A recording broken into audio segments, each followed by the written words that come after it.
potential. Indonesia, with a population of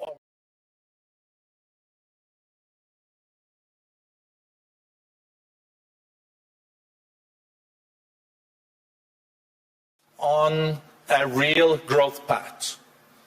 We're expecting 5 to 6% economic growth this year, and that is also demonstrating the country's crucial role as an anchor of stability, dialogue, and resilience in an increasingly turbulent and uncertain global geoeconomic environment.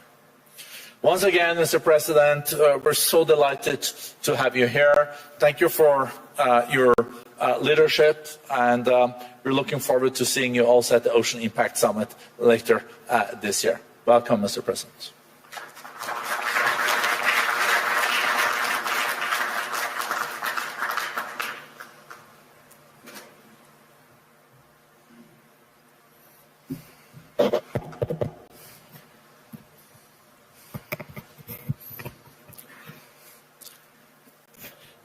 Distinguished President and CEO of the WEF, Mr. Borge Brende, ladies and gentlemen, Bismillahirrahmanirrahim. Assalamualaikum warahmatullahi wabarakatuh. Shalom, Salve, Om Swastiastu. Ladies and gentlemen, we gather here in Davos at a time of great uncertainty, a time when wars continue to break out, a time when trust between nations, between institutions, between peoples is fragile. History teaches us peace and stability are our most valuable assets. Peace and stability are the ultimate prerequisites for growth and prosperity. There will be no prosperity without peace. Excellencies, distinguished delegates, the IMF recently described Indonesia as, I quote, a global bright spot with strong economic growth amid a challenging external environment. While the world had faced tightening financial conditions, trade tensions, and political uncertainty, Indonesia continues to grow. Indonesia's economy grew by more than 5% every year over the last decade. And I'm confident that this year, our growth will be higher. Our inflation remains at around 2%. Our government deficit is now kept below 3% of our GDP. International institutions did not praise us because of unfounded optimism. They did so because of evidence. They recognize that Indonesia's economy is resilient. Our policies have been and will always be well calibrated. Peace and stability in Indonesia over the years did not happen by chance. Peace and stability in my country did not happen by luck.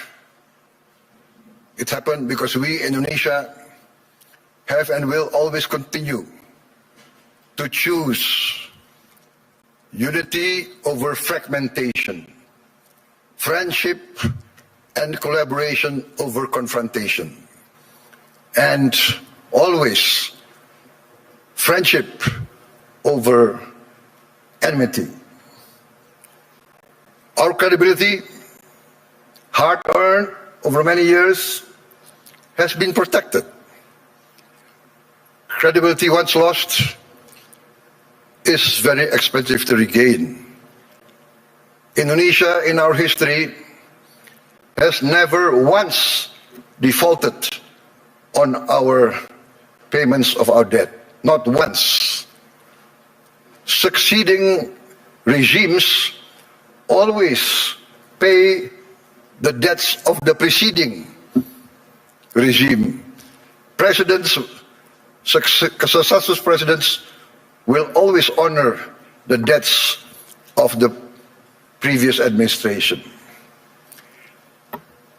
Excellencies, distinguished friends, in addition to requiring peace and stability, growth requires statecraft and capital, in particular the efficient allocation and reallocation of capital. That is why last February we established our sovereign wealth fund, Danantara Indonesia. Danantara means the energy to power the future of Indonesia. Danantara is a sovereign wealth fund with $1 trillion in assets under management. With Danantara, I can stand here in front of you as an equal partner. Indonesia is now not only a land of peace and stability. Indonesia now is more and more the land of opportunity. Once again, I mentioned that I am convinced that our growth, the growth of our economy will be significantly surprising to many in the world.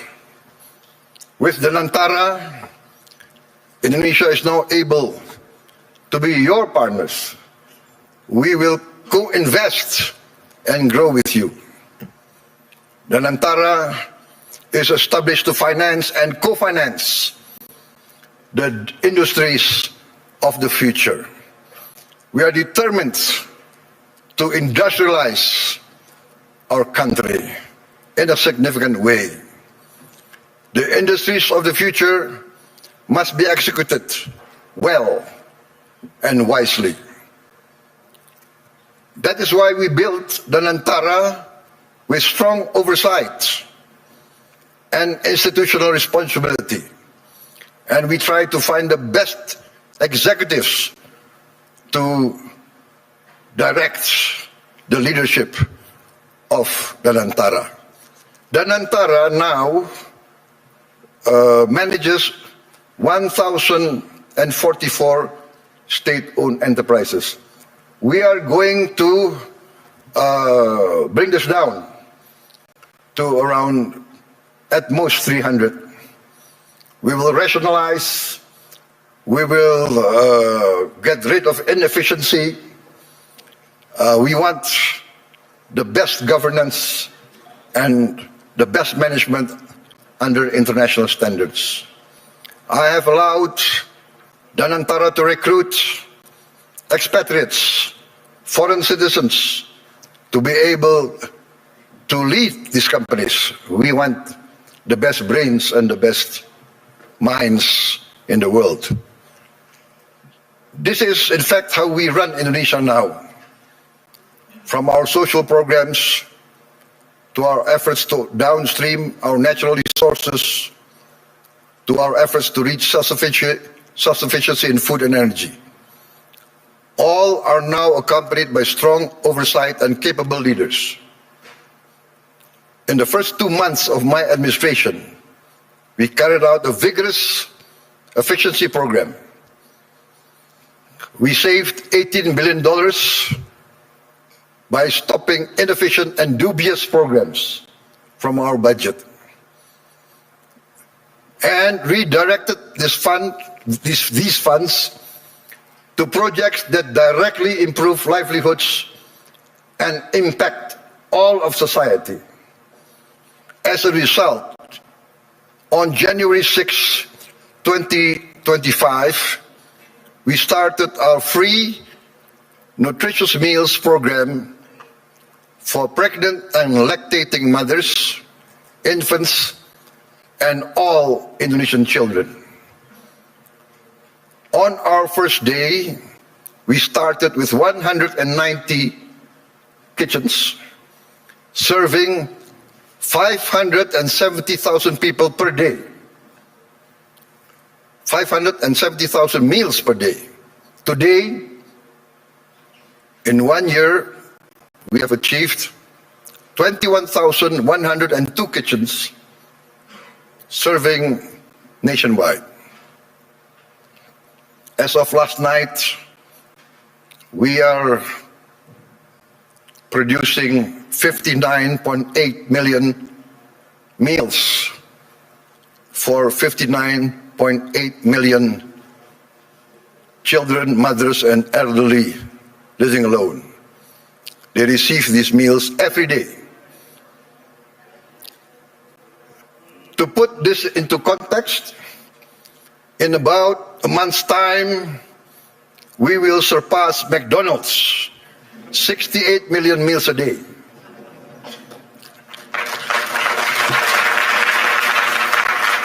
We started in January of last year. This year, we aim to serve 82.9 million meals a day. All children of Indonesia, from the womb of their mother up until they reach 18 years of age, benefit from this program. For pregnant and lactating mothers, we deliver the meal daily to their home. This is also delivered to their homes for the elderly living alone. To put this in the context I mentioned, I think McDonald's started their first kitchen in 1940. To reach 68 million, it took them 55 decades more.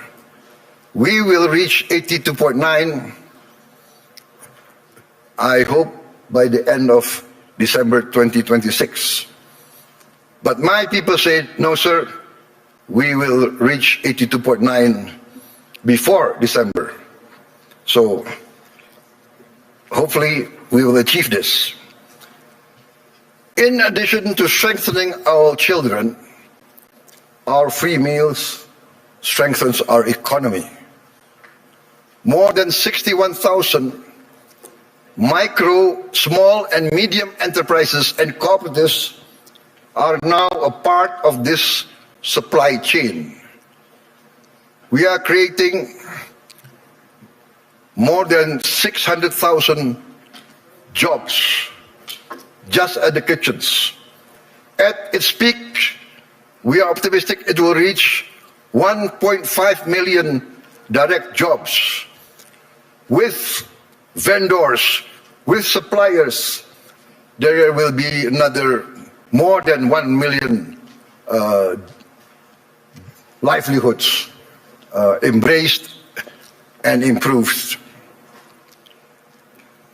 This is why I'm convinced that our growth will reach impressive numbers.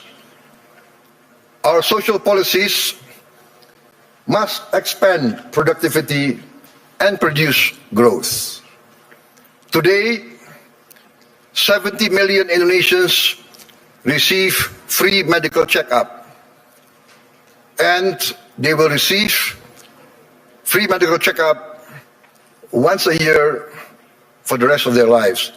And this will increase to all the children and the adults of Indonesia. We are providing free medical checkup to all citizens of Indonesia. This is not a populist program. This is a rational program to save money. By detecting illness, disease at an early stage, we will save much more in the long term in treatment. This actually is a productivity improvement program. My experts say that in the long run, we will save many, many billions of our digitalization of our education program. Next year, in this coming year, 2026, we will add another 1 million of these interactive smart panels so that every school will have at least 3 to 4 classrooms with these panels. And we hope within 3 years, all the schools of Indonesia will have at least 6 classrooms with digital interactive panels. That means that I, for instance, in Jakarta, I can drop in on any school of Indonesia and I can see the quality of teaching of the teachers. I can see the reaction of the children. And in the first weeks, we see the enthusiasm of the children, the enthusiasm of the teachers, of the villagers. Many of them cry when they see the panels coming in. We get messages, Mr. President, in the entire history of this village, we have never felt that the central government knows about us. This is the first time we feel that the central government cares about us and is now in our village, is now helping to teach our children. This is, for me, heartwarming, because what we are doing is we are empowering the future generation of Indonesians.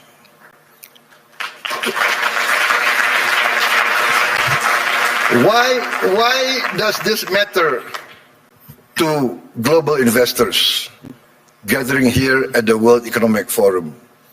Because I am of the conviction that human capital determines long-term growth, long-term returns. Human development, human resources is the key to a thriving and successful nation. Lack of education is the path towards failed states. No country can hope to be stable and prosper if its people are illiterate, if its people are not able to keep up with modern science and technology. In addition, this year we will increase the renovation. I'm determined to modernize and renovate 60,000 schools. I'm also building 1,000 schools, what I call integrated, comprehensive schools with modern facilities, with modern laboratories, 1,000. I have already, 500, but I've already built 160 schools, boarding schools for the very poor. So this is maybe unique, because usually the children of the upper class, the children of the wealthy, go to boarding school. But I now make boarding schools for the very poor. Their only condition for entering the school is they must come from the bottom deciles of our society. Those who are very poor, I'm taking their children. I want to cut the chain of poverty. Usually in countries like my countries of the global south, countries of the third world, countries coming out of hundreds of years of colonialism, usually the son of a poor peasant will be a poor peasant. The son of a garbage collector will be a garbage collector. The son of a street hawker will be a street hawker. The son of a day laborer in the harbor will also be a day laborer in the harbor. This is what we call in the Global South the circle of poverty. I'm determined to break the circle. I'm determined that the son of the poorest should not be poor. They must be given equal opportunity. And that's why I've already built 166, and I will build total 500 of these boarding schools.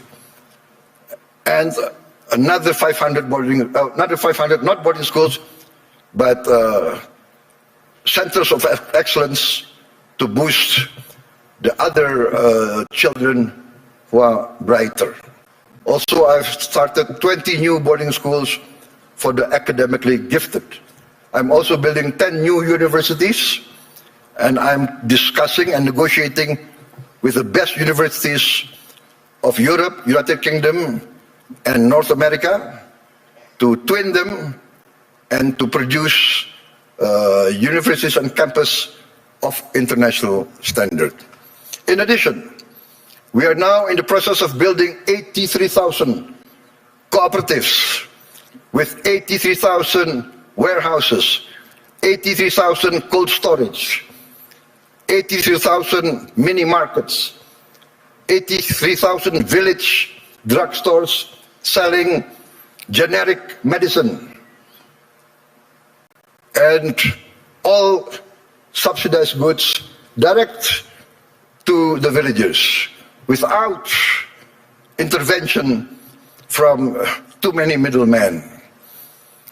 We are also going to modernize what we call the new fishing villages. We will build at least 1,000 this year, but we actually want to allocate funds for 5,000 villages. Each village will have 2,000 fishermen. We hope to impact 10 million fishermen with their wives and their children. This will impact at least 40 million Indonesians. We have started a pilot project in Biak, in Papua, and the result is very heartening. The average increase in their livelihood is 60% increase in their annual livelihood. Why? Because before, to get ice was impossible for them. There was no ice-making factory near their villages. To get diesel very far, we will build diesel stations in every village. They will have access very easy. Ladies and gentlemen, let me say this clearly. There is no investment climate without the certainty of equitable rule of law. Nobody will come in to invest in a country that is lawless or of dubious legal tradition.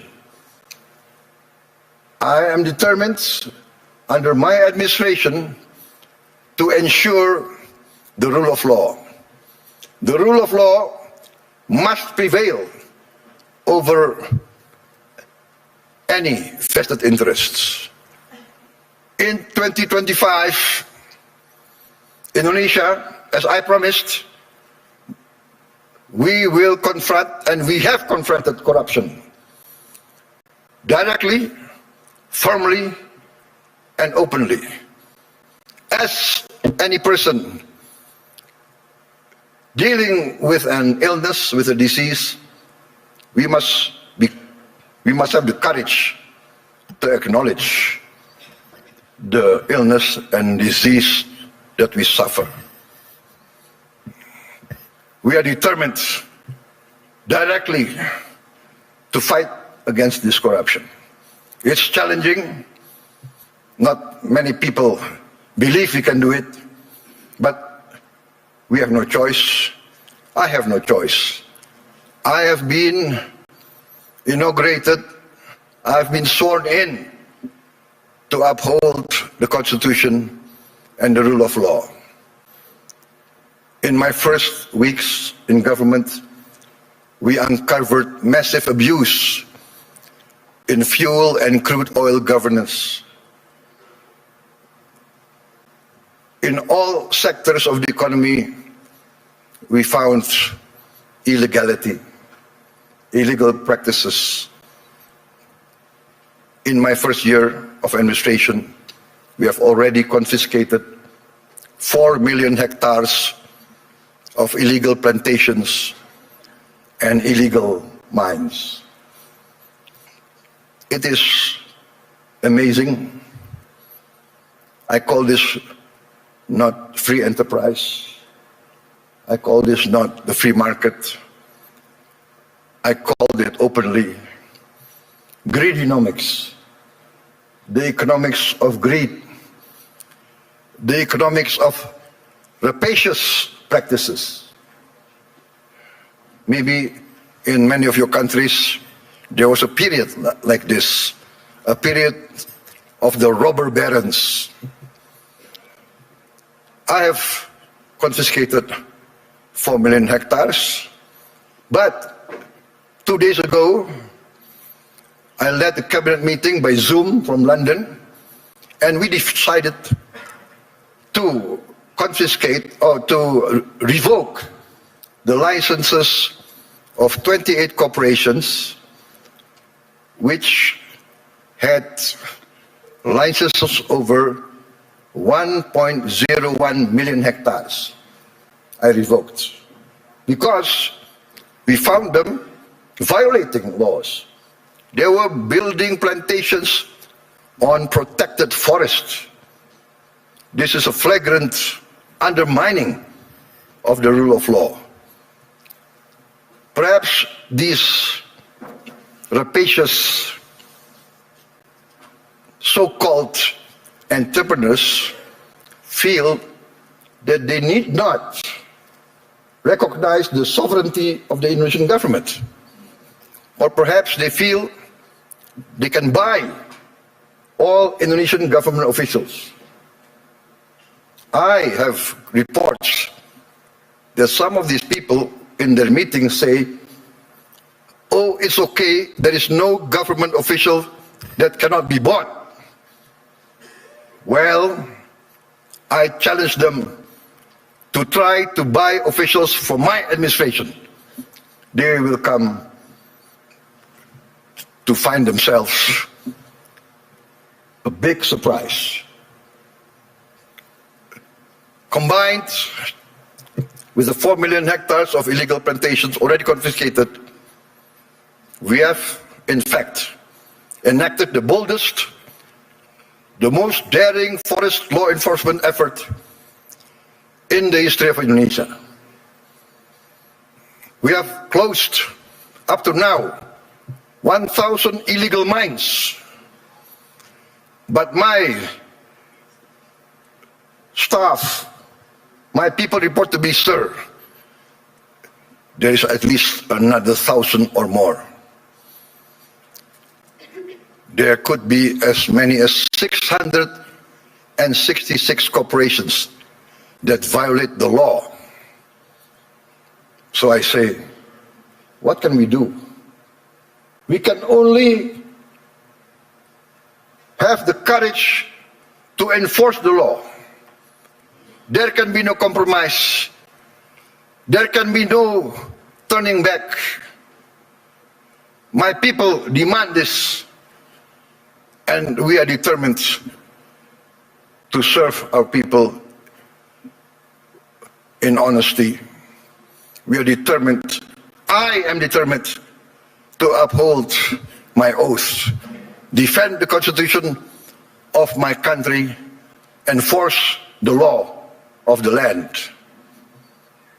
You might not have heard our story because we are people who do not like to be flamboyant. We are low-key. We tend to be below the radar. But we are very determined in our effort to keep up with the rest of the world. You might not have heard this story, but extreme poverty in Indonesia fell to its lowest level in history. I'm determined in the next 4 years we will eradicate extreme poverty and we will bring down poverty as a whole. That is my mission in my life. That is my mission in the remaining years of my life. There is nothing more honorable. There is nothing more satisfying than bringing down poverty and bringing down, eradicating hunger.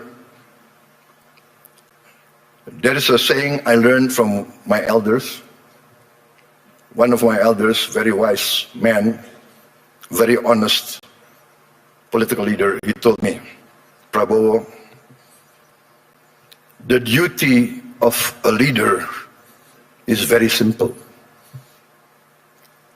The leader of this country, if you want to be leader of the country, you must work so that the poor and the weak can smile and can laugh. Very simple. What does that mean? If the poor, the weak can smile and can laugh, that means they have hope. That means they see a future. That means their livelihood is being improved. So that is my mission now, to make the poorest of Indonesians, the weakest of Indonesians, smile. I think part of this is we must combat corruption, manipulation, malfeasance. Ladies and gentlemen, a few days ago, I was surprised myself. Gallup poll and Harvard University found that a research survey of hundreds of countries found that Indonesia, the Indonesian people, is the most happiest people, the most flourishing country in the world, with the people the most optimistic. This is a bit heartening, but for me also a bit sad. I know my people. Many of them live in shacks. Many of them do not have clean water. Many of them do not have bathrooms. Many of them eat rice with salt. And yet they smile. And yet they have hope. We also achieved self-sufficiency in rice. The first time in many, many years, our rice production is the highest in the history of Indonesia. I gave a target to be self-sufficient in 4 years. I gave a target to my team. They did it within 1 year. I am convinced in the next 4 years, we will be self-sufficient in the other food products. Corn, sugar, protein. Excellencies, distinguished delegates, Indonesia does not fear economic integration. We are a trading nation for hundreds of years. We conclude now trade agreements not because it is fashionable, but we consider it necessary. We believe in the concept of win-win. Last year we signed free trade agreements and comprehensive economic partnership agreements with Europe, with the EU, Canada, Peru, Eurasia. I have just visited the United Kingdom to sign our new strategic partnership. Also an economic growth agreement, and we hope next year we can conclude a comprehensive economic partnership agreement with the United Kingdom. This is part of our strategy to deepen productivity, reduce barriers, unlock private sector growth for Indonesia, ASEAN, and the Global South.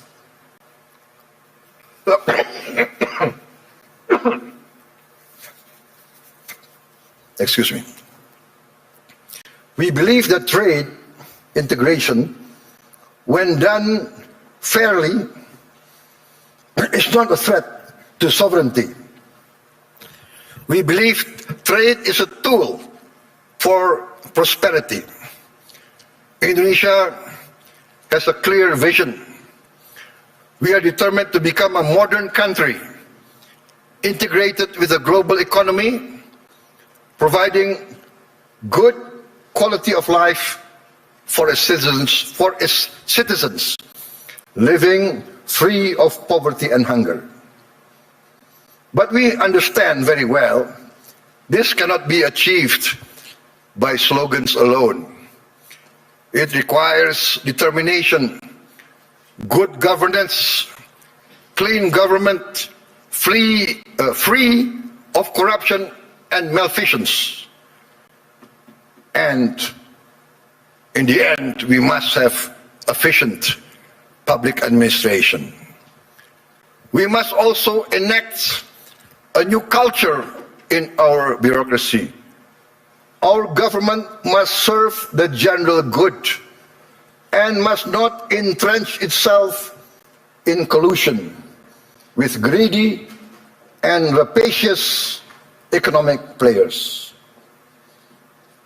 Achieving our mission also requires smart investment in infrastructure, simplifying rules and regulations, getting rid of too much red tape, and of course, significant investment in health and education. Distinguished delegates, friends, economic growth requires a dynamic private sector. Indonesia is and will always be open for foreign and domestic investment. And we realize the prerequisite for investment is political and economic stability. Also, the certainty of equitable rule of law, guaranteed by a strong, clean and democratic government. Indonesia today offers sustainable growth with stability. We may be very low-key, we may be below the radar, we don't like to be flamboyant, to be bragging. We believe in evidence, evidence-based action. In fact, I was invited to speak last year here, and I declined. Why? Because had I come last year, I would have only been leading my administration only for 2 months. So what will I be able to say? I will only be able to talk, to give platitudes. Today, I stand before you with confidence, with pride in our achievement. We have in 1 year achieved tremendous gains, tremendous reforms.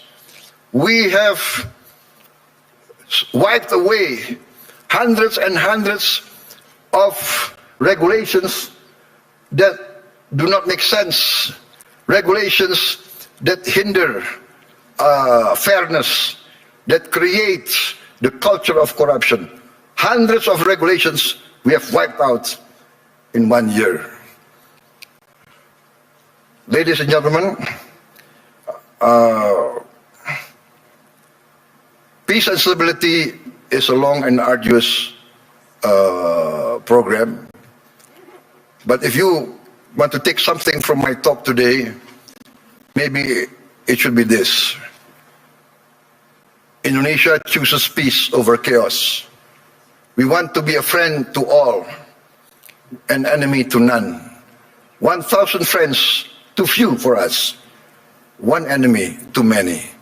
We want to be a good neighbor, a good, responsible citizen of the world, protecting the environment, protecting nature. We must not destroy nature. We must live with nature. We must maintain and be a part of a future full of hope. Hope grounded in credibility, execution of sound public policy, and continuous record of growth with equity. Let us build the world we want to live in together. Let us continue the journey to improve the quality of life for all, to live in peace, freedom, friendship, tolerance, coexistence, and cooperation for all races, all ethnicity, all religions. Let us continue our pursuit of justice for all, security and freedom for all. I look forward to seeing many of you here in this room in Indonesia, because in Bali this June we will host the first Ocean Impact Summit together with the World Economic Forum, which Indonesia is sponsoring, together with the important participation of Mr. Ray Dalio and his research vessel Ocean X. There is a SpaceX, I think, from Mr. Elon Musk, but I think Mr. Ray Dalio is one of the pioneers in ocean research. And Indonesia, being 3/4 sea, we are very concerned about the future of our ocean. Ladies and gentlemen, thank you very much for your attention. May you go in peace with the blessing of the Almighty God. Wassalamualaikum warahmatullahi wabarakatuh. Shalom, salve, Om Shanti, Shanti Om. May peace be upon us all. Thank you.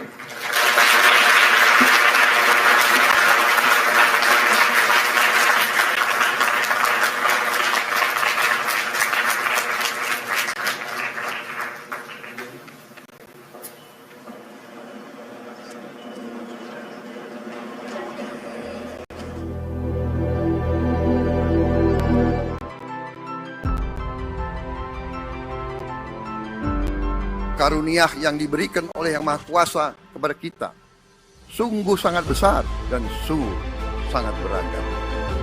Namun tengah segala karunia tersebut, kita pun harus berani untuk menjadi bangsa yang berani, bangsa yang tidak takut tantangan, bangsa yang tidak takut rintangan, bangsa yang tidak takut ancaman.